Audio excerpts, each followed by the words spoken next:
Tapi anyway, kembali terima kasih Tanoto Foundation, sebuah institusi yang juga sangat kredibel dan punya peran yang strategis, termasuk juga di bidang human capital.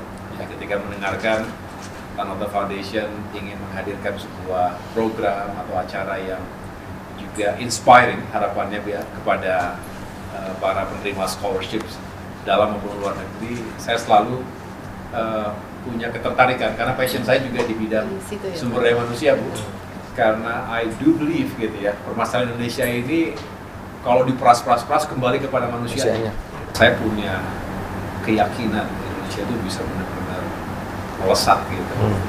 Ini hanya karena belum cukup yang punya tadi daya saing, termasuk daya tahan, dan sebagai bangsa kita ini kan perlu itu. Betul. Perlu competitiveness, perlu resiliensi. Karena menghadapi uncertainties, tantangan abad 21 ini ya kita dihantam pandemi aja kan langsung collapse semuanya gitu kan. Nah, ini perlu penguatan dan pemerintah saja tidak cukup, sehingga saya mengapresiasi sekali Tanoto Foundation dan mudah-mudahan dapat sukses dan terus berkarya. Program kami mencakup fase-fase penting, siklus yang penting dari semua fase pendidikan dan perkembangan manusia. Jadi secara garis besar Pak Menteri dan teman-teman itu dari umur 0 sampai 3 ada program yang kami namakan SIGAP, itu untuk pendidikan dan pengembangan anak usia dini. Early childhood, ya. Lalu apakah yang kami lakukan adalah stimulasi dini misalnya. Program juga pendampingan pola pengasuhan dari orang tua. Juga mengenai care ibu dan anak, juga persiapan anak-anak ini untuk siap bersekolah ke jenjang berikutnya. Yang kami lakukan adalah pelatihan peningkatan kapasitas untuk guru dan kepala sekolah. Jadi bukan langsung ke murid-muridnya, tapi kami percaya bahwa faktor yang terbesar untuk merubah hasil studi siswa adalah guru dan kepala sekolah. Jadi school leadership. Kegiatan semacam ini mungkin tidak terlalu lama sebetulnya, tapi membekas. Betul, Pak. Ini sampai kapanpun dia akan ingat.